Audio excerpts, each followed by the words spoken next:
فراقہ، وہ محب جو اپنے محبوب سے جدا ہونے والا ہے، جدائی کا لمحہ، وداع کا لمحہ آ پہنچا ہے، یہ محب ہے، اپنے محبوب سے محبت کرتا ہے، لیکن اب ایسا وقت آیا ہے کہ اپنے محبوب سے یہ شخص جدا ہو رہا ہے، تو یہ شخص نہیں سو سکتا،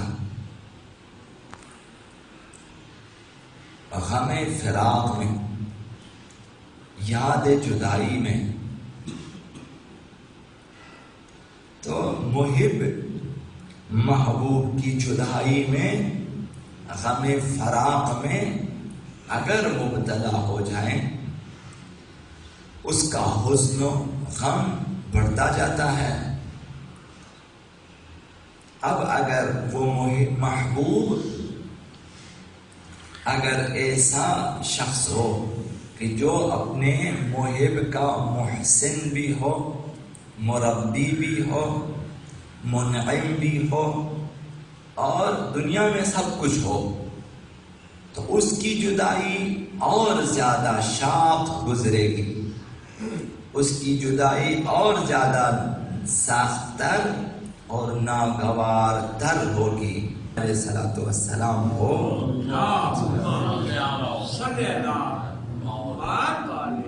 تو صورتحال عام محبوبوں سے مختلف ہوگی۔ عام دوست اور محب جب اپنے دوست اور محبوب سے جدا ہوں تو اگرچہ ان کے لیے ناگوار ہے، لیکن آقا امام زمان کی نسبت کچھ بھی نہیں ہے۔ جس کسی نے امام محبوب، امام زمان علیہ الصلوۃ والسلام کی محبت کا جام پیا ہو، اس کا وجود سرشار ہو محبت امام زمان علیہ الصلوۃ والسلام سے، تو اس کا غم آقا امام زمان کی جدائی میں 100 گنا زیادہ ہوگا، بہت زیادہ ہوگا، اور اس امام محبوب کی جدائی کو تحمل کرنا سخت ہوگا۔ کبھی مثال دی تھی آپ کی خدمت میں، آقا عبداللہ حسین کی مثال دی تھی آپ کی خدمت میں کہ ایک عالم فقیہ ہے، جامع الشرائط، مثلا شاید اسی بر صغیر سے وہ گیا کربلا، رہائش پذیر ہوا نزدیک حرم آقا عبداللہ حسین سے، وہاں نزدیک رہنے لگا۔ اب وہ اپنے اسی گھر سے یا اسی کمرے سے سلام کرتا ہے آقا عبداللہ حسین کو، ذریع آقا عبداللہ حسین پہ نہیں جاتا۔ یہ عالم ہے، فقیہ ہے، جامع الشرائط ہیں، اولیاء الہی میں سے ہے، فقہا جانتے ہیں، بڑے بڑے علماء انہیں جانتے ہیں کہ یہ بڑی ہستی ہے۔ اب وہ ایک عرصہ گزرا، اب لوگوں میں شہرت ہو گئی کہ بھئی ایسا عالم یہاں آیا ہوا ہے، لیکن تعجب یہ ہے کہ وہ قبر آقا امام حسین پہ حاضری نہیں دیتا، وہ اسی کمرے میں اپنے حجرے میں ہوتے ہیں اور وہاں سے سلام کرتے ہیں۔ یاد آقا امام حسین میں تو اس زمانے کا جو وہاں مرجع تقلید اور فقیہ ہے، عالی قدر تھے اسی علاقے میں، وہ آئے ان کے پاس اور سوال کیا کہ یہ تعجب ہے کہ آپ نہیں جانتے، اور آپ جیسے عالم فقیہ آپ قبر آقا امام حسین دور بھی نہیں، نزدیک ہیں، چند قدم کے فاصلے پر ہیں۔ بہرحال شرعی جو احکامات تھے بیان کیے، اگرچہ یہ خود جانتے ہیں کہ ہمارے مکتب میں، مکتب اہل بیت میں آداب زیارت یہ ہیں کہ غسل کرتے ہیں، اس کے بعد آہستہ آہستہ قدم اٹھاتے ہیں، حرم آقا امام حسین میں جاتے ہیں، وہاں اس طرح تکبیر پڑھتے ہیں، اس طرح وہاں نزدیک ہو جاتے ہیں، اس طرح. تو آپ ایسا نہیں کرتے. انہوں نے معذرت خواہی کی کہ اس امر میں مجھے آپ معذور رکھیں، مجھ سے یہ تقاضا نہ کریں کہ میں وہاں جاؤں، میں نہ جاؤں بہتر ہے. آخر انہوں نے لازمی قرار دیا ان کے لیے. تو ایک ولی فقیہ، ایک مجتہد جامع الشرائط اور ایک مرجع تقلید جہان تشیع ہونے کے عنوان سے جب انہوں نے کہا کہ میں آپ سے مثلا یا آپ کو حکم دیتا ہوں یا میرا فتویٰ ہے کہ آپ کو جانا چاہیے، جب انہوں نے کہا کہ لازماً مجھے جانا ہے، کہا کہ آپ کو جانا ہو، تاکہ لوگ جو اس غلط فہمی میں ہے نہ رہیں کہ یہ لوگ بڑے بڑے علماء فقہا نہیں جاتے. تو شاید یہ سوچ کے انہوں نے حکم دیا. اس دن انہوں نے غسل کیا، نئے لباس پہنے، خوشبو لگایا جو آداب زیارت میں ہیں، آہستہ آہستہ چلے قبر ابا عبداللہ حسین کی طرف. دروازے سے اندر داخل ہوئے جہاں زری ہے مقدس ابا عبداللہ حسین ہے. نزدیک ہوئے، سلام کیا اور صرف یہ چند جملے ان کی زبان پہ جاری ہوئے.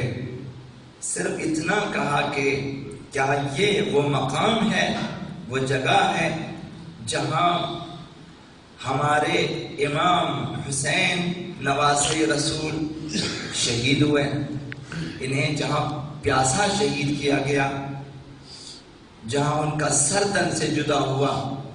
ایسے چند جملے کہیں اور وہ گرے، وہیں پہ وہ مرے. نہ جانے کی وجہ یہ تھی کہ وہ برداشت نہیں کر سکتا تھا کہ مقتل آقا عبداللہ حسین کو دیکھے، یعنی اس جگہ سے نزدیک ہونے کی ہمت نہ تھی اس میں، اس لیے وہ جہاں تک ممکن تھا نزدیک آیا تھا، پھر اس سے آگے نہیں جا رہے تھے. تو عرض کرنے کا مقصد یہ ہے کہ جب امام معصوم محبوب بن جائیں تو ان کی جدائی ناقابل برداشت ہو جاتی ہے. اگر ہم غیبت آقا امام زمان کے، فراق آقا امام زمان کے عادی ہو چکے ہیں اور ہماری روحوں پہ، ہمارے دلوں پہ یہ جدائی شاق نہیں گزرتی، یہ جدائی تکلیف دہ نہیں ہے، تو وجہ کیا ہے کہ معرفت کم ہے اور محبت میں کمی ہے. ابھی تک جام محبت اہل بیت ہم نے نہیں پیا، ابھی تک دل جام اہل بیت سے، جام محبت اہل بیت سرشار نہیں ہے، گزرتی ہے. دربار معاویہ میں جب سوال ہوا اصحاب آقا امیر المؤمنین میں سے شخص ہیں کہ غالباً زمرہ ضبائی ہیں یا کوئی ایسی ہستی، کہ جن سے پوچھا کہ علی کے بارے میں کیا جانتے ہو. بہرحال انہوں نے آقا امیر المؤمنین کی عبادتوں کا ذکر کیا کہ علی ایسے تھے تو ایسے تھے. ان سے پوچھا کہ علی کی جدائی میں تمہاری حالت کیا ہے؟ تو اس نے کہا کہ اتنا سمجھو کہ وہ حالت ہے جو اس ماں کی ہوتی ہے جس کے گود میں اس کے بچے کو ذبح کیا جائے. میری حالت یہ ہے. جنہوں نے جام محبت اہل بیت سے سیراب کیا ہے اپنے وجود کو، ان کے لیے اہل بیت کی جدائی ناقابل برداشت ہوتی ہے. وہ خرابہ جس میں ایک نابینا اور بیمار شخص رہتا ہے، آقا امیر المؤمنین ہر رات ہر دن غذا لے جاتے ہیں، اپنے ہاتھوں سے کھلاتے ہیں اور اس کے ساتھ اس کے پاس بیٹھ جاتے ہیں، باتیں کرتے ہیں، کبھی اپنا نام نہیں بتایا۔ جب آقا امیر المؤمنین کی شہادت ہوئی، حسنین شریفین نے آقا امیر المؤمنین کو دفنا دیا۔ صبح ہونے سے پہلے واپس آ رہے ہیں، اس خرابے میں وہاں سے رونے کی آواز آتی ہے۔ فرزندان امیر المؤمنین ایسے نہیں ہوتے کہ کسی غریب کی آواز آتی رہے اور وہ نہ سنے اور آ جائیں اپنے گھر۔ تو حسنین شریفین نے کہا کہ جا کے دیکھتے ہیں کہ اس خرابے میں کون رہتا ہے، کہ آخر یہ رونے والا کون ہے۔ جا کے دیکھا کہ ایک نابینا شخص ہے، بیمار ہے، رو رہا ہے۔ کہا کہ بھائی کس لیے رو رہے؟ کہا کہ 3 دن ہو چکے ہیں میرا محسن نہیں آیا، وہ ہمیشہ غذا لے کر آتے تھے، میرے پاس بیٹھ جاتے تھے، میری دلجوئی کرتے تھے، وہ نہیں آیا، میں اس لیے رو رہا ہوں۔ تو حسنین شریفین نے سوال کیا کہ اس کا نام کیا ہے؟ تو کہا کہ میں نے پوچھا بارہا، مگر ہمیشہ یہی کہا کہ میں ایک فقیر ہوں کہ تجھ جیسے فقیر کے پاس بیٹھا ہوں۔ انا مسکین جالس مسکینا، میں ایک مسکین ہوں، تمہارے پاس بیٹھا ہوں ایک مسکین کے پاس، نام سے کیا سروکار ہے؟ کہا کچھ اور نشانیاں اس کی؟ کہا کہ اس کی آواز، آقا امام حسن مجتبیٰ سے کہا کہ آپ کی آواز سے ملتی جلتی ہے۔ اس وقت آقا امام حسن مجتبیٰ نے کہا کہ وہ ہمارے بابا تھے، تم نہیں جانتے کہ وہ امیر المؤمنین تھے، وہ خلیفۃ المسلمین تھے، وہ جانشین رسول تھے، تو نہیں جانتا کہ محراب عبادت میں، محراب مسجد میں اس کے فرق مبارک پہ تلوار چلی ہے، وہ مسموم ہوئے، وہ زخمی ہوئے، اور آج وہ شہید ہوئے اور ہم ابھی دفنا کے آ رہے ہیں۔ جب اس شخص کو پتا چلتا ہے کہ وہ امیر المؤمنین تھے، علی ابن ابی طالب علیہ السلام تھے، تو محبت آقا امیر المؤمنین نے اس قدر سرشار تھے کہ آقا امام حسن مجتبیٰ سے فرمایا کہ تو آپ میری آخری آرزو پوری کر دیں، میرے ہاتھ تھامیں اور مجھے اپنے بابا کی قبر پہ لے جائیں، اپنے بابا کی قبر پہ لے جائیں۔ جب قبر مبارک آقا امیر المؤمنین پہ پہنچے تو دعا کی، پروردگارا یہ علی میرے ہم نشین تھے، یہ علی تھے جو میرے پاس آتے تھے، پروردگارا میری اس دعا کو قبول کرنا کہ علی کے بعد میں زندہ نہ رہوں، بس یہاں میری جان نکل جائے۔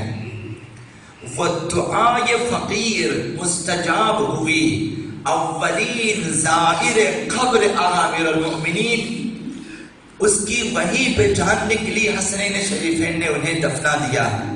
تو جب محبت اہل بیت سے دل سرشار ہو جائیں، اس کے بعد انسان کے لیے جینا مشکل ہو جاتا ہے۔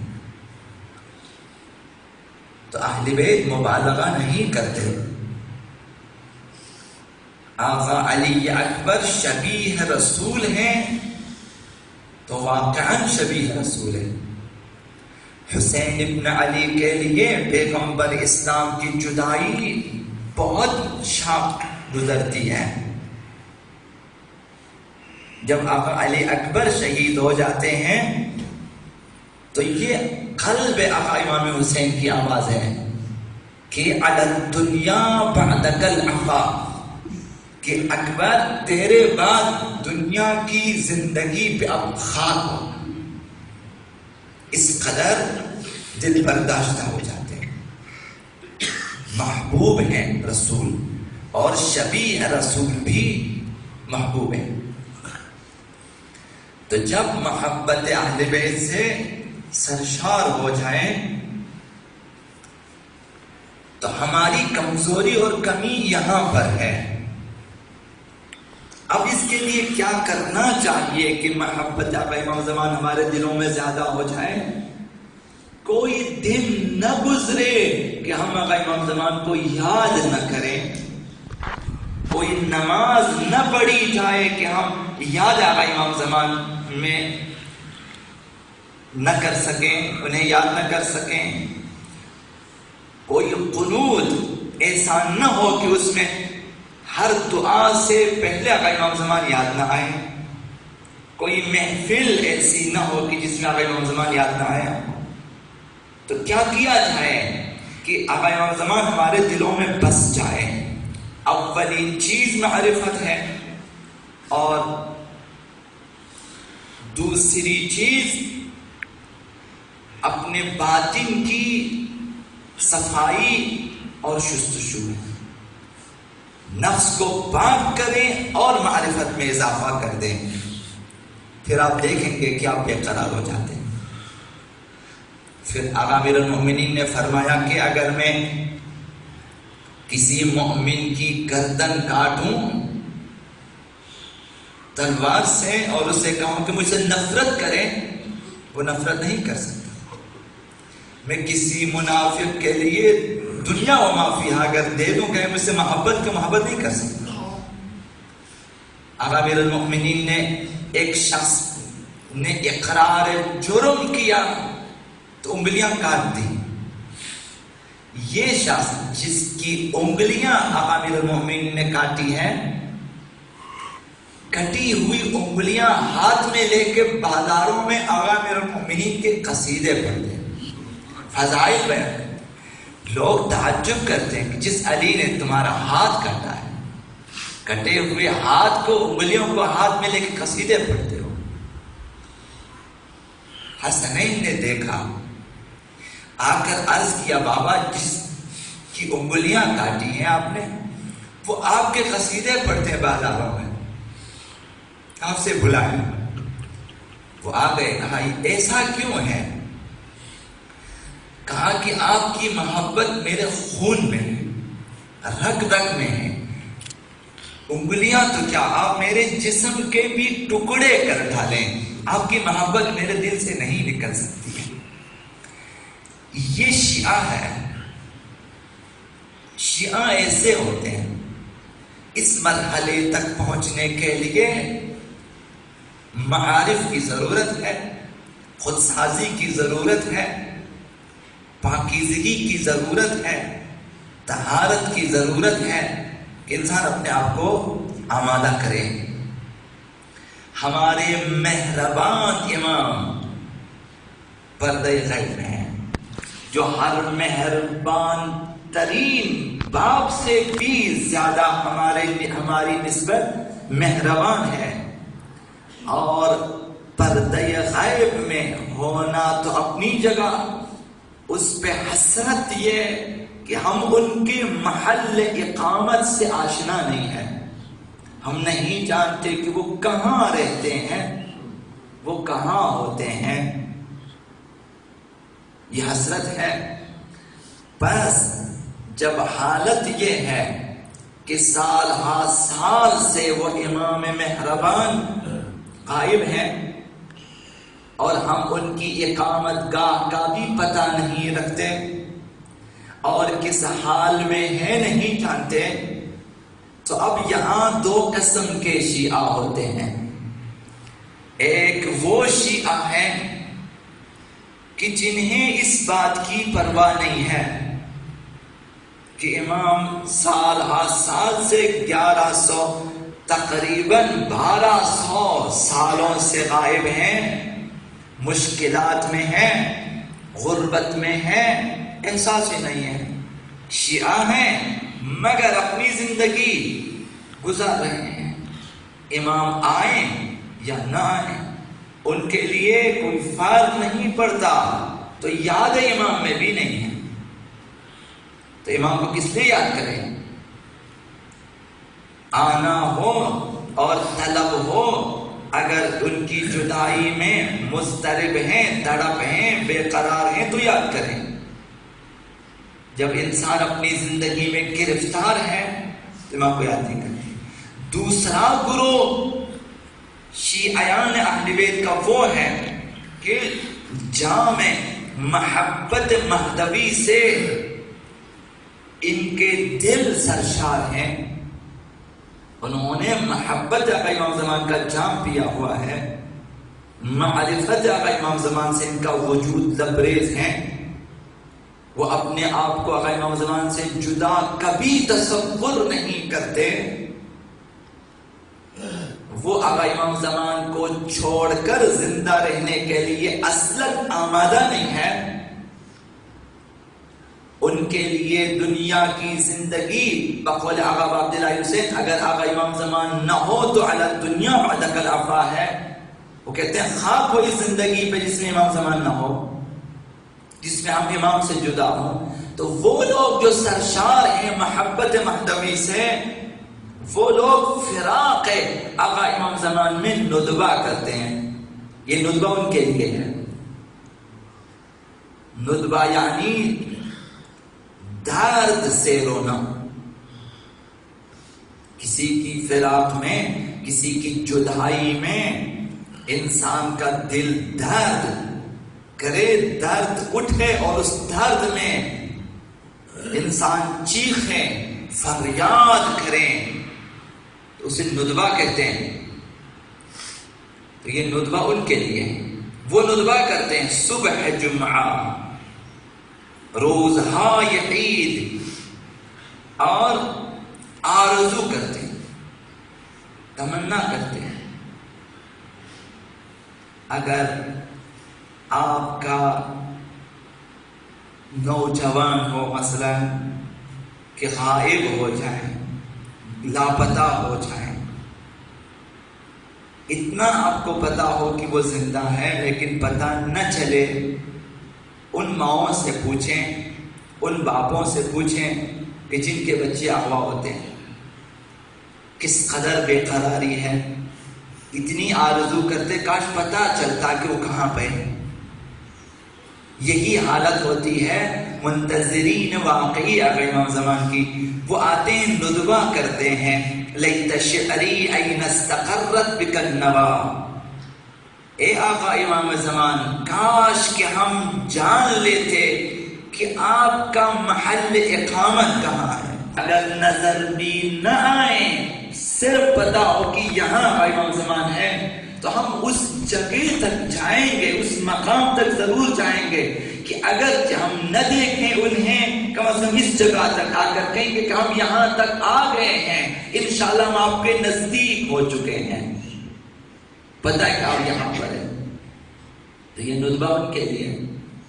لیت شعری، اے کاش میں جان لیتا، کاش مجھے پتا ہوتا، کاش مجھے معلوم ہوتا، این استقرت بک النوا، کہ منزل کہاں بنا دی ہے آپ نے، جگہ کہاں جائگہ دی ہے آپ نے.